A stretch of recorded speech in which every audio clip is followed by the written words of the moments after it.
Oi, gente, mais um vídeo sobre o cangaço. Hoje eu vou me reportar especialmente ao podcast de Pavinato, que tem irritado muita gente. Mas, no meu entendimento, eu sempre falei sobre a necessidade de haver pessoas com conhecimento em várias áreas para falar sobre o cangaço, que foi o quê? Que foi uma época em que houve muita, digamos, foi uma época muito conturbada e para se discutir ou se falar sobre história, que a época do cangaço entrou para a história, teria que ter pessoas que adentrassem mais na história do Brasil República, até mesmo antes do Brasil República, que foi a época da escravidão, porque estávamos saindo do regime escravocrata, né, e entrando para outros tipos de regimes, né, de política. Então, houve dois cinegrafistas que ele está possesso, com raiva, porque diz que o Pavinato está desconstruindo a história do cangaço. Na realidade, o Pavinato, com os seus largos conhecimentos, ele é doutor, ele é mestre, ele inclusive, advogado da área da área constitucional e também da criminologia, né? Ele é palestrante, ele é jornalista, trabalhou na Jovem Pan. E então, eu assisti ao podcast, mas vou ter que assistir novamente, porque é muito profundo tudo que ele fala. Ele explica o cangaceirismo lampiônico, né? Ele diz que foi a partir que interessou-se mais depois do desfile que houve da Escola de Samba no Rio de Janeiro, né? Este ano que passou, né? Aliás, este ano, né? No Carnaval. Então, isso daí, digamos assim, foi o ponto que de partida para ele estudar o Lampião, a pessoa do Lampião, né? O Virgulino primeiro e depois o Lampião, porque é uma pessoa mais alcunha, né? O Virgulino por alcunha Lampião. Então, ele está mostrando coisas importantíssimas, inclusive que tem sim que se estudar a política da época, o governo, quem eram os governantes, o porquê e a figura do Virgulino. Então, ele descreve exatamente não, mas dentro da minha linha, né? Que é justamente o direito, né? Gosto da criminologia, que é uma das cadeiras do direito, né? Você pode seguir a criminologia, o direito penal e assim sucessivamente. Então, ele foi mostrar uma coisa que eu já encontrei aqui em meu livro, modéstia à parte está aqui, e infelizmente muita gente não compreende esse livro também saiu com algumas falhas que foram da própria gráfica, né? Eu não vou citar o nome da gráfica, mas este livro daqui, ele ficou com falhas e que eu reclamei, né? Porque o papel do escritor, do historiador, ou da pessoa que está escrevendo alguma coisa sobre um fato, né? Você tem que descrever para que as pessoas entendam, né? E aqui a abordagem é justamente a personalidade de Lampião, a personalidade psicopática do Lampião e de outros indivíduos também que foram cangaceiros. Mas eu estou me reportando ao Virgulino, né? Então, ele mostra, e eu já mostrei aqui tem, Raimundo Nina Rodrigues, maranhense, médico legista, que foi quem examinou os crânios da Maria Déia, que nunca foi Maria Bonita, que veio depois, isso veio depois de um romance de Afrânio Peixoto, né, que foi lançado no Rio de Janeiro, e então depois colocaram esse nome de Maria Bonita, que não tinha nada de bonita, a Maria não tinha nada de bonita, era uma digamos assim, uma morena, uma pessoa, um tipo, né, era ainda jovem e tinha lá as suas graças, mas eu acredito que a Maria, ela não era o que se diz, é lógico, e o Pavinato fala perfeitamente isso, que a Maria, depois ela era uma mulher já separada do marido, e não era tão feminina, não era tão feminina, né? Cortou, inclusive, o cabelo à la homem, ou à la Gazzone, que era uma das coisas que o Virgulino não tinha, porque o Virgulino, ele tinha, ele era um psicopata, era uma pessoa narcisista. Ele era também, além de psicopata, ele era estuprador, ele era pedófilo. O Pavinato fala tudo isso, tranquilamente, né?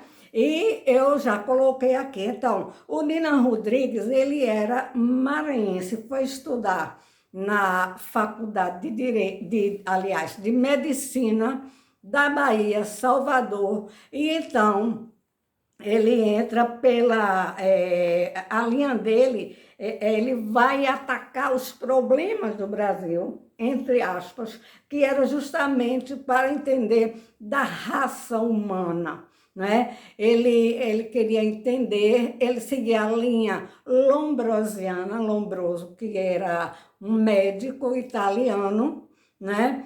E então, a linha de Lombroso era verificar se as pessoas, né, feias, negras, imagina, feias, negras, com alguma, principalmente estávamos saindo da abolição da escravidão aqui no Brasil, né, e o Nina Rodrigues, ele vai para a Bahia, e chega lá na Bahia, ele vai querer estudar a raça, querer entender a capacidade das pessoas, quando naquela época ainda a psicanálise era muito pouco conhecida, a psicologia também não era no nível de hoje, né? E então ele pega os crânios, né? Por sinal, os crânios que ele pegou para examinar com o doutor Estácio, né? Eram crânios que a massa encefálica já estava comprometida completamente, né? Comprometida. E então estudar o crânio para procurar a fosseta de Vilela, só cabe isso, ou só coube na cabeça do doutor Lamartine, né? Que, uma vez ele deu uma aula, não, ele desfez no rico inglês, desfez nas minhas lives, né? Que não era live, era vídeos, né? Não era live, era vídeo, né?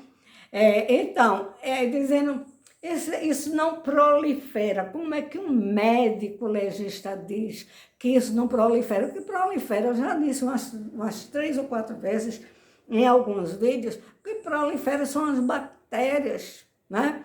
E ele disse, isso não prolifera, isso não prolifera. Então, era um médico também, o doutor Lamartine, que estudou e deu um laudo, né, da morte do Virgulino, somente com uma cabeça, sem examinar o corpo, né? Bom, mas como estava falando aqui, que eu falei em Lombroso, né, em Cesário Lombroso, que era a época, era, digamos assim, o nosso direito, né?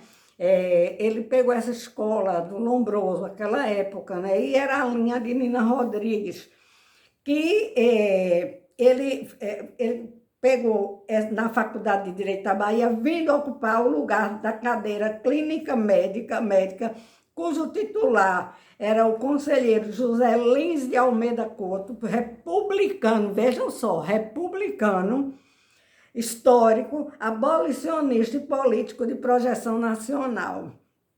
Está aqui em meu livro, tá? Certo? Nina não abria mão de conviver com as mazelas da população excluída, porque negro naquela época não tinha oportunidade.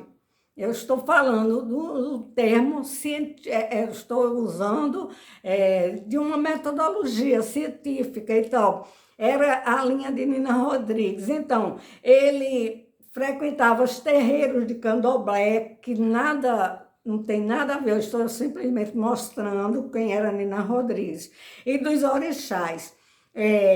Num artigo publicado na Gazeta do Brasil Médico do Rio de Janeiro, em 1890, apareceu pela primeira vez a rubrica da antropologia, antropologia patológica. Vejam só. E então, esses elementos, ele pegava, né, para os estudos dele, certo? Agora, ele foi professor de medicina legal, né? Depois, empenha-se desde então em pôr em prática a proposta de Damásio, que depois de visitar vários países da Europa, vejam só, em seu relatório de visita, a implantação do ensino prático e a nomeação de professores em medicina legal, cujo período da política, certo?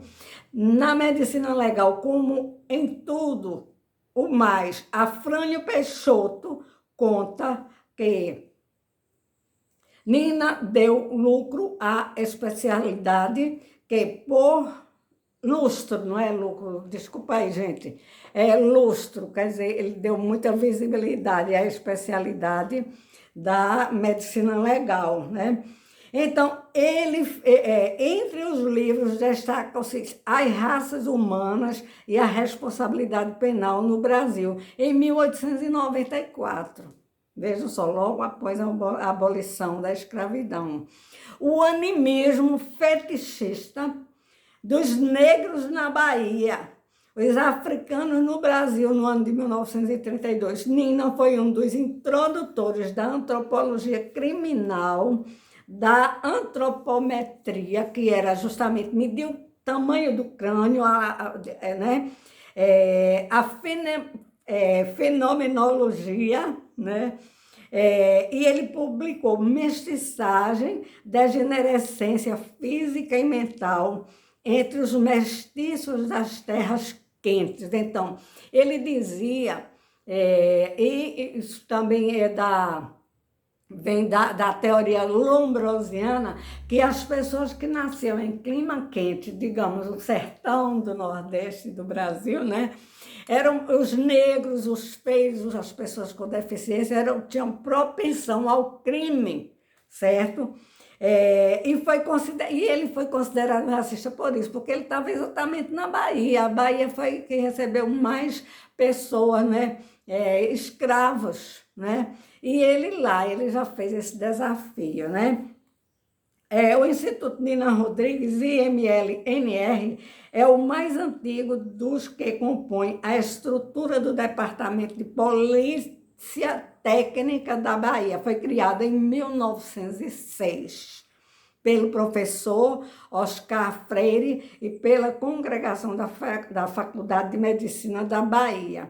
As cabeças dos cangaceiros, né, da Maria Deia, né, que é a Maria Bonita, e do Virgulino, o Lampião, ficaram lá no Instituto Nina Rodrigues para ser estudado e analisado. Só que hoje nós entendemos e sabemos que a massa encefálica dessa cabeça já havia descido, escorrido pelo forame magno, é um buraco que tem, o forame é furo, tá?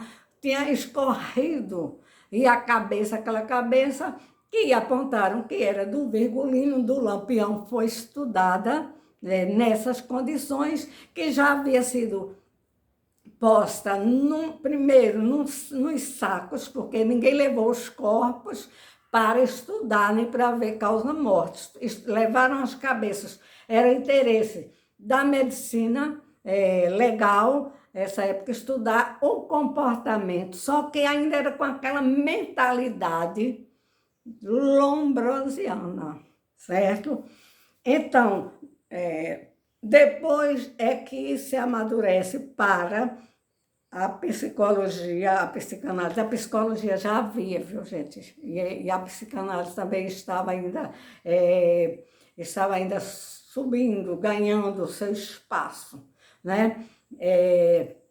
Mas a psicologia já era reconhecida como ciência, né? Então, gente, o Pavinato, ele é extraordinário. Eu fiz algumas anotações, mas é muita coisa para falar, né? Porque ele vai falar, digamos assim, por exemplo, sobre o Padre Cícero também. O Padre Cícero, né? Que as pessoas dizem, porque o Lampião era uma pessoa religiosa, era uma pessoa que tinha temor a Deus. Olha, ele não tinha absolutamente temor a nada, nem a própria lei do Estado. A lei era dele, porque o psicopata não tem temor às leis, nem do Estado. A lei do psicopata é a lei dele, né? Então ele vai falar, o Pavinato vai falar no estuprador, no pedófilo, que era o Virgulino, né? E na fortuna que ele fez roubando. O Virgulino não trabalhava, ele era um mentiroso, enganador, né? E então, deixa eu ver aqui mais alguma coisa que eu anotei. Aqui, vejam só, sobre o Padre Cícero, naquela época, ele era um excomungado da Igreja Católica. O Padre Cícero já fez filmes, né? E já colocou a estátua dele para ser, digamos assim, para os pobres, né? Os pobres que acreditavam nos milagres do Padre Cícero, que também foi outro grande, que as pessoas achavam que o Padre Cícero fazia milagre. O Padre Cícero, ele não fazia milagre, coisa nenhuma. Ele era inteligente, ele era político, foi grande político, fez fortuna, ele recebia as coisas das pessoas, as doações, né? O inventário de Padre Cícero passou não sei quantas décadas para ser, digamos assim, para terminar. Eu acho que nunca terminou, porque ele deixou muitos bens, né? Então, eu achei interessante também que o Pavinato falou uma frase que eu já havia visto no livro de Machado de Assis, em Brás Cubas. Aí ele diz, o menino é o pai do homem, realmente. Você tem que observar certos comportamentos da criança para depois você entender o homem, não é? Exatamente isso. O Virgulino, ele já era astuto desde criança, ele já era uma pessoa perversa, má. Ele já era uma pessoa de uma personalidade difícil. E, vejamos, dificilmente as polícias, ele sabia ludibriar, enganar, mentir as próprias polícias, né? Para as próprias polícias, não para todos, né? Mas para muitos, ele juntava pessoas que lhe davam suporte, e ele pagava, roubava e pagava com dinheiro do roubo para os coiteiros, e também fazia negócio com os fazendeiros, com os coronéis, mas não eram coronéis de patente, viu, gente? Eram os coronéis, né? Porque os coronéis militares é uma coisa, né? Fazem a sua carreira, né? Ascende através da prestação de serviço ao Estado, né? Mas existia também os coronéis, porque tinham dinheiro e porque tinham fazenda, e eles beneficiavam-se do Virgulino, e também o Virgulino se beneficiava deles, porque forneciam arma para o Virgulino, né? Vem aí o caso que o Pavinato fala. Você tem que estudar também a coluna Prestes. Quem foi Carlos Prestes? Né? Sulista, né?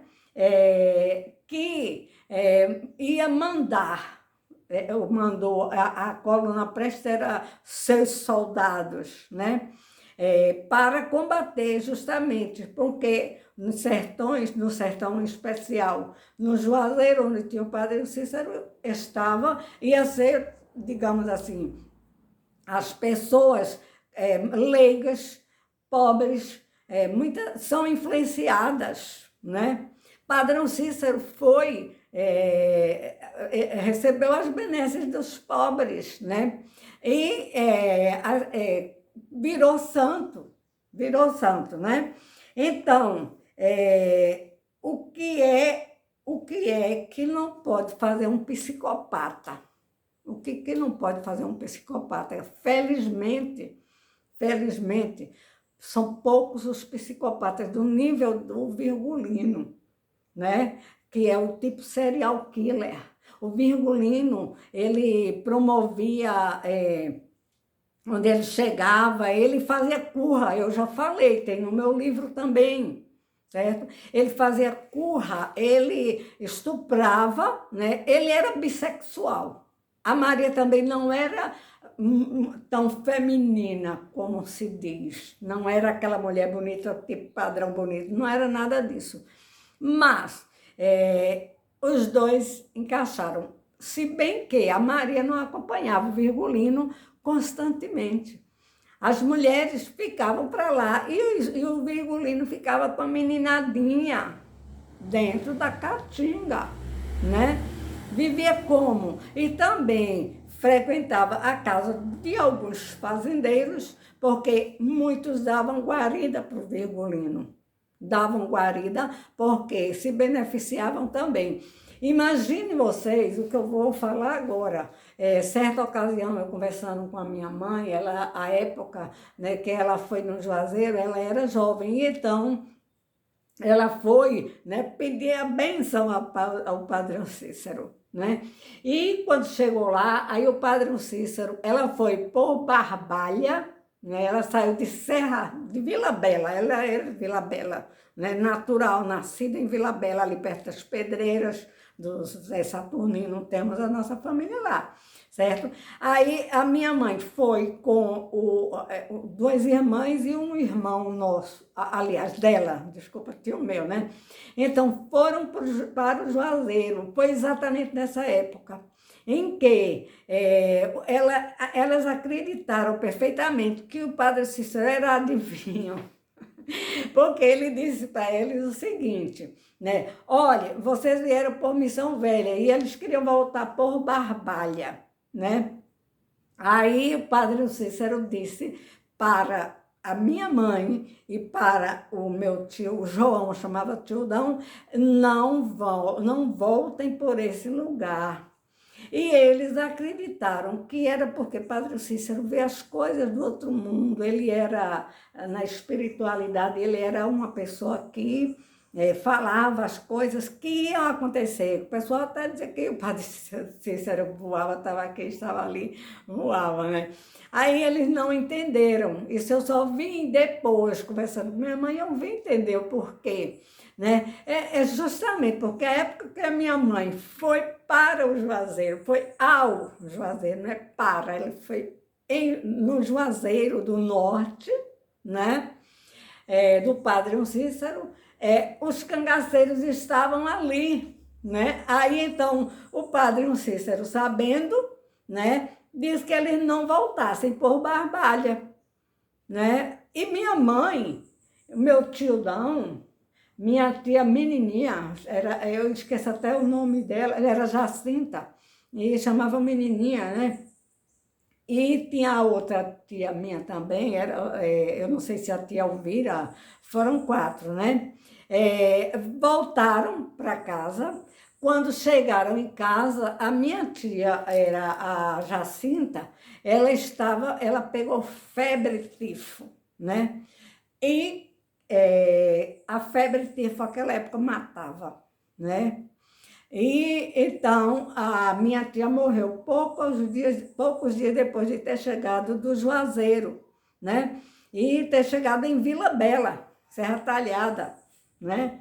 Aí ficaram acreditando que o padre Cícero tinha tido uma visão, né? Tinha tido não era nem intuição, pensaram que ele tinha percebido que ela já estava doente ou que iria morrer, né? Depois que eu venho analisar e descobrir, não, essa época foi justamente a época em que a coluna, em que o Virgulino estava ali, no Juazeiro, né? Foi quando como é que se diz? O Benjamin Abraão estava lá, minha mãe conheceu o Benjamin Abraão Boto, né? Conheceu não, viu Benjamin Abraão Boto, que era secretário do padre Cícero, outro psicopata, né? E então, a história que o Pavinato está falando é exatamente a história que se precisa contar, entender a época. Não é para misturar política com a história do cangaço? Naturalmente que sim, gente. Era o regime da época. O regime que estávamos saindo da abolição da escravidão. Muitos negros, muitas pessoas também deram, só negros não, pessoas como o Corisco mesmo, que era branco, mas deu para o cangaço, entrou para o cangaço, criminoso, não tinham trabalho, essa coisa. E nem só por isso, porque também tinha uma personalidade do crime, né? Ele fala na Dadá também, a Dadá era outra, o Pavinato fala na Dadá também. A Dadá era outra psicopata, né? Não só existem psicopatas homens, inclusive o Pavinato falou que com a mãe da Ana Carolina, da Isabela Nardoni, né? Porque ele estuda profundamente isso, né? Tem que se estudar a psicologia, a psicanálise, a sociologia, a história, comporta tudo isso, né? A história parte de um fato e você tem que analisar, colocar a sociologia, a política eu já falei, né? A questão, digamos assim, são tantas as áreas, né? Aí aparecem as pessoas que ficam com raiva, né? Porque, inclusive, essa pessoa que denunciou o meu canal, que eu tinha um outro canal no YouTube, eu tinha vários vídeos falando muito sobre essa questão e derrubaram o meu canal, né? Mas eu estou com esse outro e eu vou continuar falando. Já pedi o livro do Pavinato, porque é um outro nível, é um nível diferente, gente, de quem faz isso aqui. É um nível diferente, né? E para entender o nível do Pavinato, tem que saber do direito, tem que saber da área da política, do jornalismo, não é? Porque havia muitos jornalistas que queriam vender matéria e colocava qualquer coisa. Não é visitar cemitério, não é querer reerguer uma casa de taipa, porque a Maria Deia, que eu acho, a Maria Deia, as pessoas colocaram até como a Madame Pompadour. Eu acho que nem as axilas dela não depilava. Devia ter chulé mesmo, né? Agora, o Virgulino era narcisista, gostava de usar, roubava, né? Se enchia do ouro, né? Aí as pessoas ficam dizendo, porque quem matou o Virgulino, o Pavinato disse, o povo mesmo. No meu entendimento, eu já falei, quem matou o Virgulino, ele já não tinha mais força, já não tinha mais condição de comandar aqueles cabras dele, aqueles cangaceiros, muitos não respeitavam mais ele, né? Agora, por outro lado, com um revólver, com espingarda na mão, né? Com bala, né? Inclusive que ele ficou com, digamos assim, com as armas que a coluna Prestes, né? Deixou largo por aí, algumas pessoas ficaram. Então, com o fuzil na mão, eu duvido alguém não ser respeitado, eu duvido, certo? Então, gente, vou fazer outros vídeos, porque, gente, isso aqui eu vou mostrar para vocês, tá assim, ó, certo? Isso é mais material para o meu livro, para complementar, tá? Isso aqui, essas são anotações que eu faço, né? Para entender sobre a personalidade psicopática do Virgulino que o Pavinato está colocando. Os psicopatas, e eu até vi um outro vídeo de uma outra pessoa que depois eu vou falar, que ele fala no Hitler, que ele fala no Napoleão Bonaparte, que é um psicopata no poder, né? Quando ele pega a questão do poder e ele vai fazer uma ligação entre o período lampiônico e o período atual, né? L. da Silva, tá? Mas aí está no livro dele e ainda estou esperando ser admitida, porque eu fiz a inscrição no curso de Pavinato, porque quanto mais nós escutarmos pessoas do nível do Pavinato, mas nós aprendemos. Agora, não é dizer, porque o camarada está desmanchando a história. Não, gente, ele está vendo a história numa outra perspectiva, tá? Vendo com a mente aberta, com os conhecimentos adquiridos que ele tem e que ele é capaz, né? E outra coisa, já vai sair uma outra edição de livros dele, eu quero ver como que vão ficar determinados autores, né? Que fantasiaram, né? E nada sabiam sobre política, nada aprofundaram. É isso aqui, gente. Eu quero ver. Agora, também depois vou tecer alguns comentários sobre as ações criminosas do Lampião. Isso está aqui no meu livro, tá? Infelizmente, saiu com falhas, né, da editora, certo? Não vou citar o nome da editora, provavelmente eu até poderei citar, né? Mas que algumas coisas não ficaram compreensíveis da forma que eu escrevi. Com mais outro detalhe, esse livro tem o prefácio de Manuel Severo Barbosa, tá? Que é um dos grandes, uma das mentes abertas, né? E tem uma ONG que trabalha o cangaço. Tem também uma nota de Paulo Gastão. Tá aqui, ó, a nota. E tem uma nota também aqui de Marco Ferraz, que é o meu sobrinho, que nós conversávamos muito quando eu estava desenvolvendo esse trabalho. Aí, às vezes, eu queria dizer uma coisa, aí ele dizia, olha, tia, fica melhor se você colocar desta maneira. E eu coloquei o meu livro, editei, publiquei, né? Publiquei o livro. Agora, quando vai se falar sobre a personalidade do Virgulino, aí as pessoas ficam com raiva e querem que reconstrua a casa da Maria Deia, né? Que explorou muito também, né?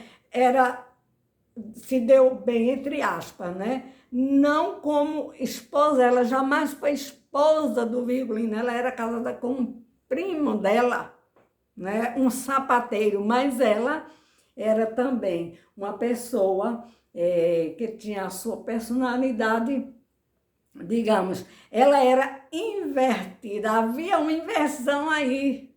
O Virgulino era invertido e a Maria era invertida. Veja o que é inversão na teoria, nos livros de Freud, tem a coleção de Freud. E aí veja quando ele fala dos invertidos, né? Eu também falo isso neste meu livro, né? Mas eu vou ficar aqui e depois eu colocar mais coisas. Vou assistir outra vez o podcast, né? De Tiago Pavinato. Porque se você assistir uma única vez, tem tanta coisa que ele faz a abordagem que não dá para você falar tudo, né? E você tem que refletir, analisar tudo que ele diz. Nada do que ele disse está fora do padrão do comportamento do Virgulino, nada do que ele disse. Agora, muita gente que foi estudar a roupa da Maria, porque a roupa tinha bolinhas, porque a Maria devia ter um chulé da molesta, né? Porque usar, em pleno sertão, passar um mês, dois, correndo pelo meio do mato, né? Pela caatinga, o mato é caatinga, né? Pouca água. Banho, asseio, talvez nem fizesse. E se fizesse, era uma outra vez quando ia para casa de alguns coronéis, que Virgulino se apoiava nos coronéis. O Virgulino nunca quis fazer, digamos assim, nunca teve casa para morar. Ele era nômade. Por aqui eu vou ficar, senão o vídeo vai ficar longo demais e muita gente talvez nem queira assistir tudo, mas começa a assistir e vê aí as minhas colocações, né? O que eu já fiz desde, acho que foi 2014, né? O que eu já escrevi, e agora, aliás, foi em 2017, esse livro foi lançado em 2017, estamos em 23, né? Em 2023, né? Então, eu vou tentar depois fazer uma nova edição de meu livro. Claro que não vai chegar nem aos pés do livro do Tiago Pavinato, mas pelo menos agora, eu tenho certeza, eu, rico inglês, né? Que foi muito rechaçado, fomos muito rechaçados, a história agora vai ser contada como deve ser contada. História é história, gente, não é narrativa, não é ficção, não, é história, certo? E o Virgulino foi para a história pelas suas perversões e perversidades, pelas práticas delituosas, pelos crimes cometidos, né? Então, por hoje eu vou ficar aqui.